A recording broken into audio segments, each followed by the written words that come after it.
So,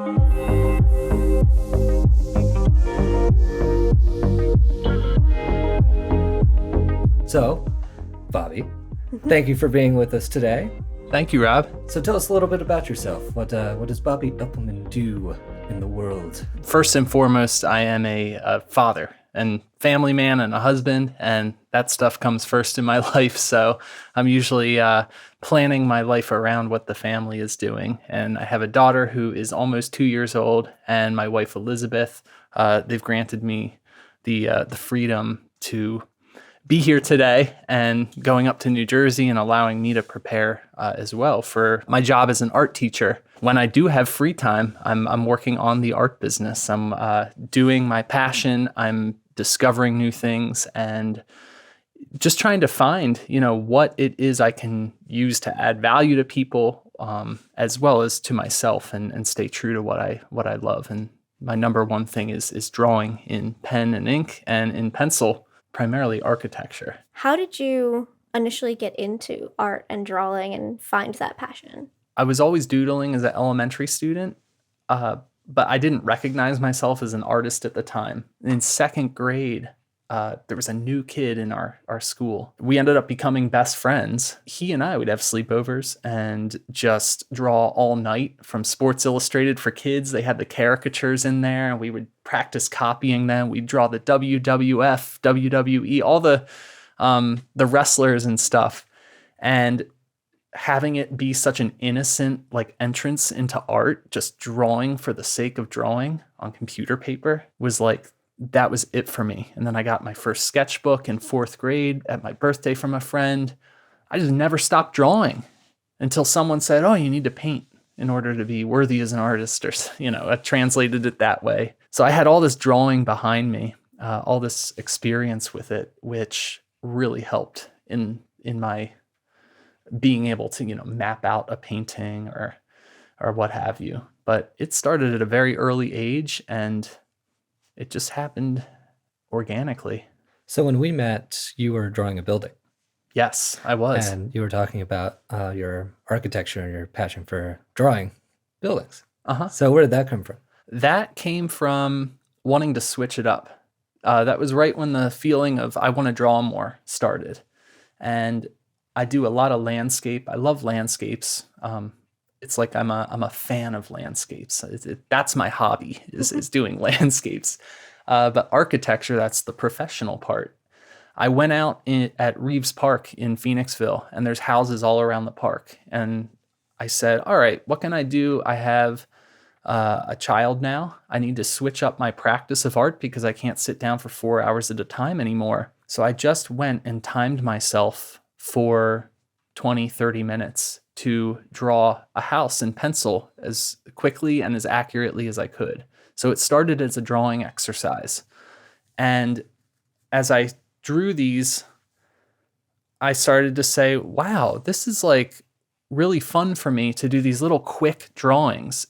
I could repeat the process enough times and get good enough at it to essentially make it rote. So I can do it now without really even thinking. And the more detail has worked into it, the more I've been able to justify my pricing and stuff. But it's the first thing I actually honed in on and focused on was drawing houses and different types of architecture. I love facades. So a nice flat drawing, no perspective even. It just almost has a folk art vibe to it with everything sitting two-dimensionally on the paper. So tell us a little bit more about your art business, maybe a little more in depth about what you do. Absolutely. I'd love to start kind of where it came from, because it came from really just the passion of doing it. Once I graduated college in 2011, I had been an art major, was making a little bit of art here and there after college, and just sort of stopped. I was really lost. I was going out and partying and drinking, and it became very consuming for me, to the point where I needed to become sober in order to follow my passion the way that I do now. I didn't make art, I would say, for about 3 or 4 years. I made a piece here and there, I'd doodle, but I almost lost it. I mean, I still think that I could have lost it entirely. But once I began taking care of myself and seeking counseling and quitting the drinking, I started art again. I was able to use that as a vehicle to wake up every day or to get to the evening and say, I don't want to drink because that's going to affect my ability to sit down and really reflect while I'm drawing at 8 a.m. because that time, if we've all been hungover before and sleeping until 11, you lose half the day. So that was such a big change for me. And as I started doing art more and more, I started feeling more and more convicted in wanting it to be ingrained in my life. I was working in special education. I was working as a behavior specialist at the time in careers that were very far from the arts for me.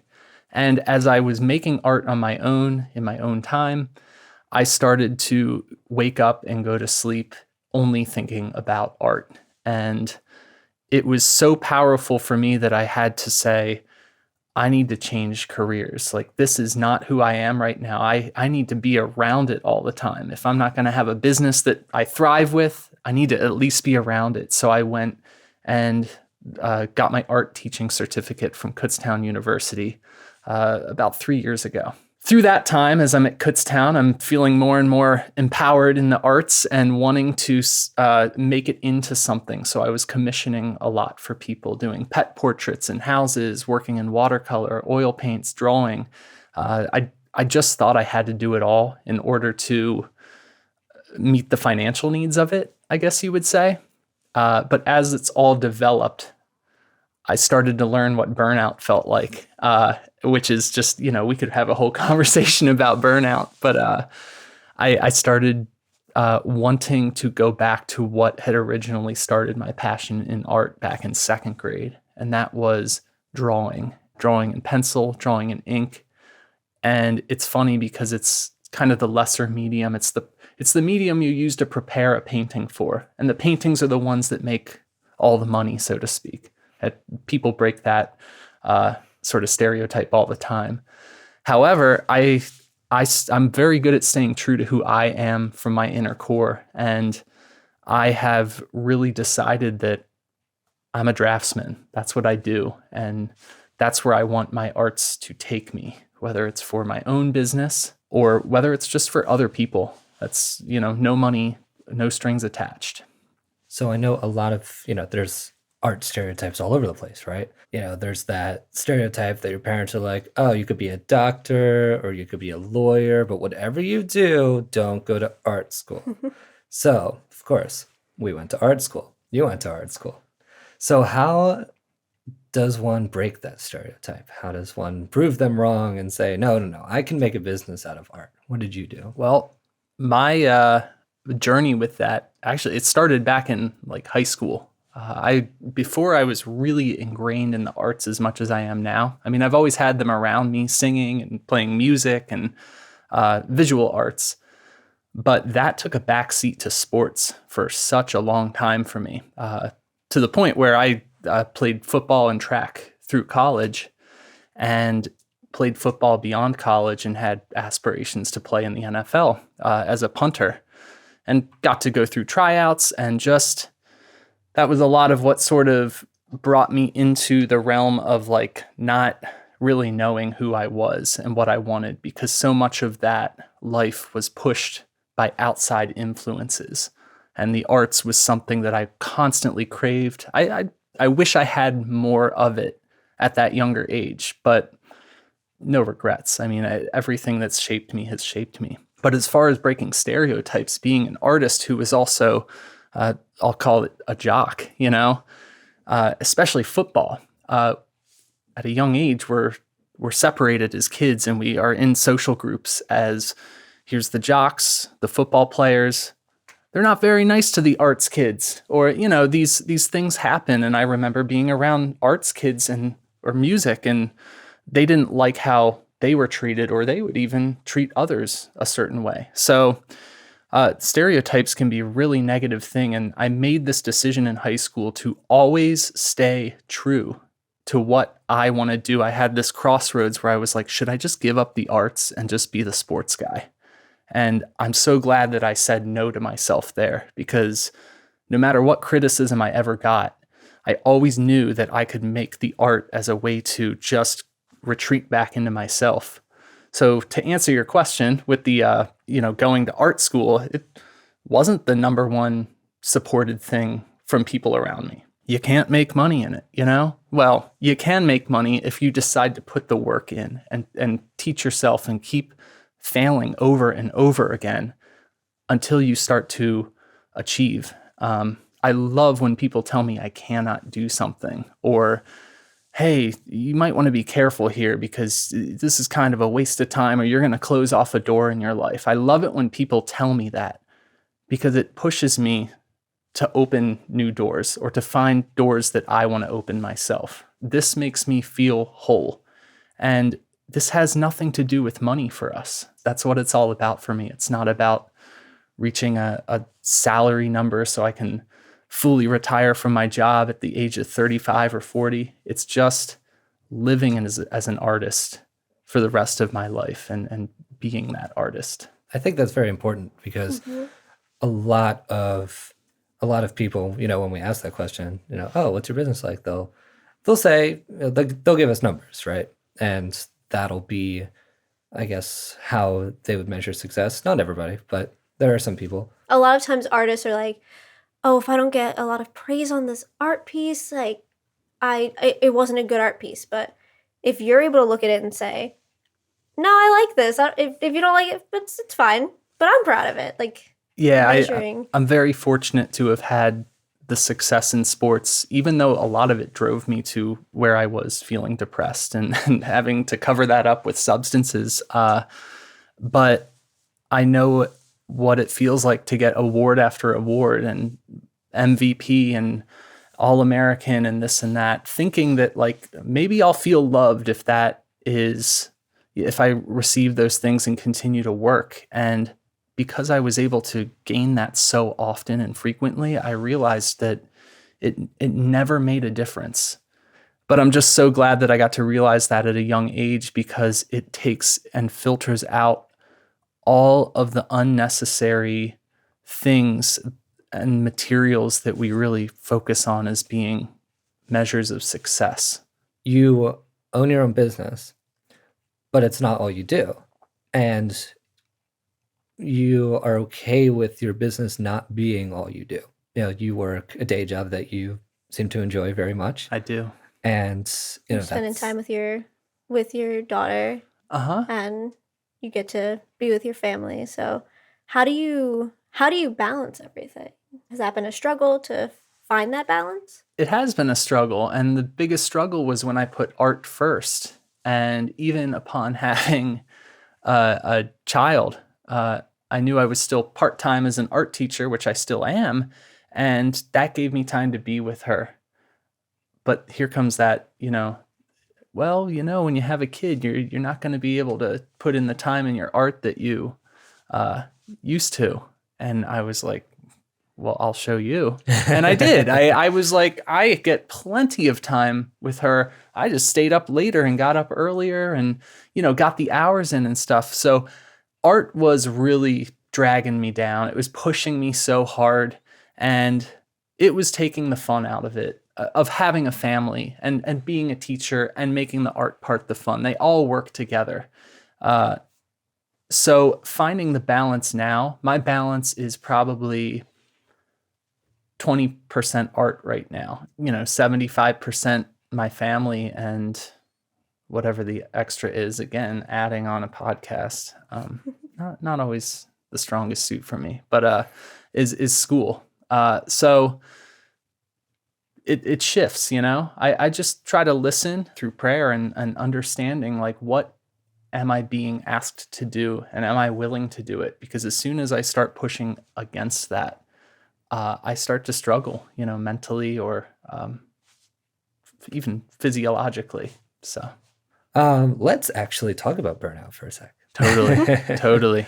Because I'm sure there are a lot of people that feel like, they have to do everything and anything. Every single time they get an email, they have to say yes to it. Every single time they get a text, they have to say yes to it, right? But they've got to be cranking out those art pieces or commissions, as you said you you were doing. Like, Totally. I mean, just a few years ago, I was doing that. I was taking every single video job, every single photo job, every single thing, to the point where I just didn't want to do them. I think it's important to learn how to burn out, like elegantly, so to speak.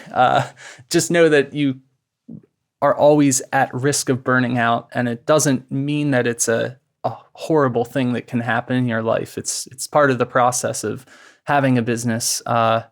Especially in the early parts of it, you learn what you don't like, and that's usually the stuff that burns you out until you finally find what just fulfills you throughout all of it. I remember standing in a classroom, and I was really struggling with, what am I going to do with my life? Like, I am an artist through and through. I need to not work a job and be a teacher. I need to just have my own income made by me. So I said, all right, what's it going to take? And it's going to take sitting down, the 10,000 hour rule and everything, just as a baseline there, 2 hours a day, what have you. So I said, I'm going to be really, really strict with myself, and I'm going to measure every hour that I am creating art or doing something towards the business. So for a year and a half, I wrote down and tracked everything I did, every hour, what I was doing, so that I was holding myself accountable to getting in at least 20 hours a week on top of my full-time jobs or this or that. And I loved it. I mean, I was cranking out so much. That was the year, the first year of the business, and the year I made more than I did this year because I was willing to do everything. In doing that, even before COVID, I began to sort of just lose certain passions in it. I finished up a huge round of commissions and business-related stuff, just to put it under a broad umbrella. And I wasn't motivated to move on to the next thing. I've never had artist block. I've never not been able to draw or paint or anything. Like, the ideas are always flowing. But the motivation behind my reason for doing the stuff started to dim. So I felt burnt out. I felt like I had worked so hard. I put in like 1,500 or 1,300 hours in a year on top of my jobs extra. And I'm like, man, I tracked it. Cool. This is what, Gary V wants me to put in this time. And I love Gary V and the things that he talks about, but he also talks about, staying true to yourself and not being afraid to be the person that shuts it down in order to start it back up again. So the burnout is real. It gets you back to square one and helps you to reflect a lot more. It's a tool. So, yeah, I mean, I could do the wrap up if. If you don't have anything else that you wanted that's to fine. share. I can't think of anything pressing, and I think you've told my story really well. I feel very respected by both of you. Thank you. Oh, well, I was going to say thank you. Thank you. Well, yeah, thank you so much for being on the show. And where can our viewers find your art? Currently, you can find my art most prevalently on Instagram at Bobby Epps Art. And Epps is EPPS. Awesome. So thank you again for being here. And yeah, go check out his art, guys. Do it. Bobby Epps. Thanks, Rob. Thanks, Becca. Thank you.